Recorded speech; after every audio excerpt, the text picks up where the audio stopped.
As the climate in the country is changing, women are becoming much more aware that it's up to them to defend themselves. Plus, it's fun.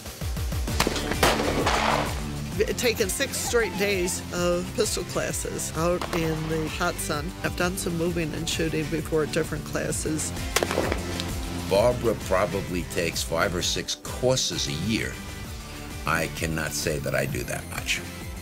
I've done left-hand shooting before and taught us how to shoot left-handed, load, clear jams, load the magazines, and that was different. She constantly surprises me in her ability in many ways. She's adventurous. We went helicopter hog hunting together. I had a blast. We do have a lot of fun together. She's game for anything. She'll try anything. Yeah, why not? Barbara Rumpel has never been one to wait for an invitation. Living her life on the border of a comfort zone, she's the first to pull friends up in the air and to push herself out to adventures unknown. I remember when I left Chicago and moving to New York, I was scared to death. I mean, I knew one person, I think, in New York, my boss. So I convinced myself that it was going to be miserable and I'd be lonely and it was going to be a lot of work and really scary, but I was going to love it. I managed to find an apartment, moved in, and I was trying to get my telephone hooked up. And the telephone company kept giving me a runaround. So I kept going into the office across the hall from my apartment to use their telephone. My uncle, myself, and a partner that we had built the building on 22nd Street in Manhattan. And Barbara kept coming in and borrowing my phone. So I said to her, hey, did they give you a phone number yet? She said, yes. I said, give me the number. You'll have a phone by this afternoon. So he called the vice president of the phone company, came home that night, and my phone rang. We got to be kind of friendly after that, and I invited her to dinner one evening, and it just blossomed from there. The last 38 years has not been boring, that's for sure. New York is, I don't want to live there again, but it's an experience that a lot of people should have living in a big city like that. I think it's great for young people to live in New York. Most people that have lived there for a while would rather get out when they get older and have a more relaxed life. In 2010, an advertisement for an all-women's wilderness escape sent Barbara to New Mexico for a new adventure. She had no idea the NRA's Whittington Center would come to mean so much to her and John, their paradise in the West.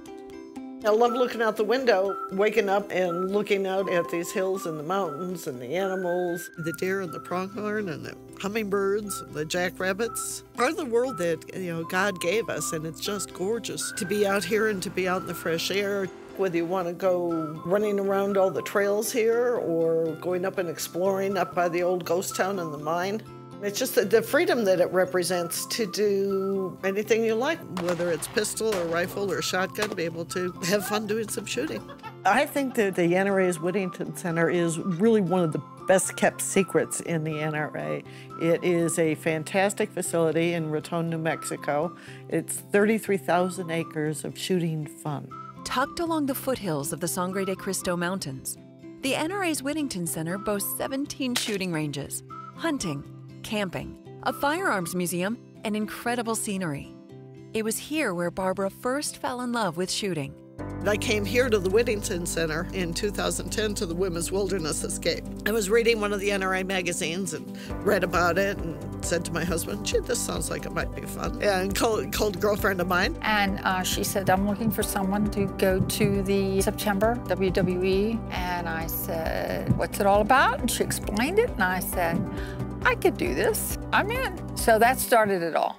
It was 90 women for 9 days shooting everything. We had, a day of shotgun, a day of pistol, a day of rifle, a day of black powder, and a day of archery. Got to shoot about 20 seconds of a fully automatic. I shot the white buffalo, which is a target at 1,123 yards with the .308. That was way cool. When a woman first picks up a gun and hits a clay for the first time, it's empowering. I mean, it really, really is. It's exciting. She has a feeling of accomplishment and overcoming fears that she's had or any hesitation about shooting a gun. The first time that you pick up a shotgun and hit a clay, it's wow. I did it. It doesn't hurt. It's not bad, and I want to do more. When she came out to WWE, both her and Bubbles came back so excited and so involved, and they dragged us here the next year. And of course, then Bronco and I fell in love with the place. Since I've come out here, I've kind of found this little niche of paradise. I guess it's the hidden secret, but I think the word is starting to get out. It's just a wonderful place to be, to shoot. We'll do a little of everything. 5-stand, sporting clays, trap, and I just love it here. Besides that, the scenery is absolutely magnificent. It's just laid back, comfortable, no hurry, no rush. It's just beautiful. And the camaraderie that you develop with other people. For example, right now there's an international shoot, world champion shoot here. There's 18 countries here, and yeah, that's really cool. We've met a bunch of the Canadians and the Aussies. Most of the people that we meet from the countries they come from naturally do not have the freedoms we have. So it's really interesting to commingle with them, and you learn to appreciate the freedoms we have more.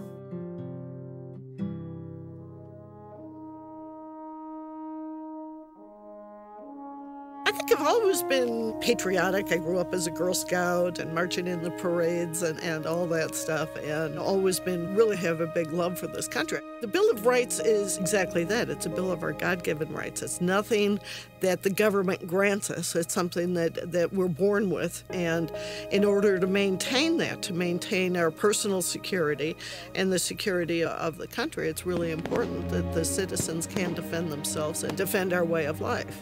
Too many people have given their lives for freedom for us to so easily give it away. The first annual meeting that we went to, when it was in Orlando, when Charlton Heston retired. This, I suppose, is my counsel. It's in the Bible, it's on the Liberty Bell, and it's in my heart. Go forth and proclaim liberty throughout all the land, unto all the inhabitants thereof. And that was really, really something. It was a room full of very macho gun people. And everybody in that room were all sobbing deeply. Those tough guys, you know, including myself. But I'm so glad that I got to be there that night. God bless you, and God bless the United States of America. I became a life member then, and have since gone on to become a benefactor member. In Houston this year, it was being with 87,000 of my closest friends, because people think alike. You meet people from all over the world that have a like-minded interest. Years ago, when I used to go to an NRA event, you see women, but they'd be standing by watching. Women are definitely on the increase as far as in the shooting sports and in the hunting end up.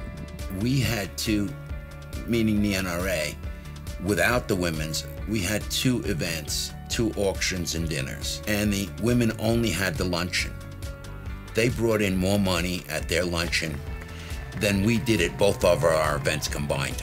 We're a very powerful part of the NRA, and they're starting to notice us.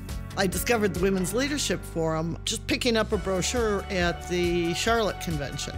I think being in the Women's Leadership Forum is something that makes women a part of the NRA. It's not just at the old boys club. It really is amazing how many women don't think about the NRA, but really believe in the same cause, and are very, very interested in getting into shooting and learning how to protect themselves and actually have fun. Whether it's a passion for protecting our constitutional freedoms, the right to self-defense, or the hunting tradition, the Second Amendment speaks to its supporters on a unique and individual basis. Now both Charter Patriot members, dedicated to preserving and expanding the NRA's Whittington Center, Barbara and John hope their efforts will protect their paradise for generations to come. The NRA Whittington Center is a separate foundation, and like so many things, is funded strictly through donations and bequests. I happen to be a charter member of the Patriots. Annie Oakley is my name, and I have a little badge and all that cool stuff. I mean, I think it created a bond between us, and it's something that we can continue our giving in more than just a monetary way, that we can get involved in planning and putting together events.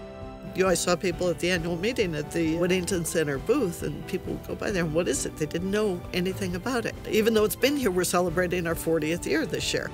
I just think it's a beautiful place on earth.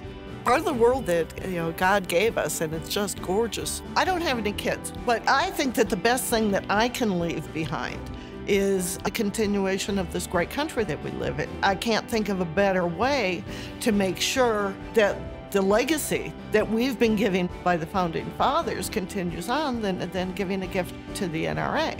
Even if I had kids, I think for them it would be more than anything the gift of continuing the legacy of this country.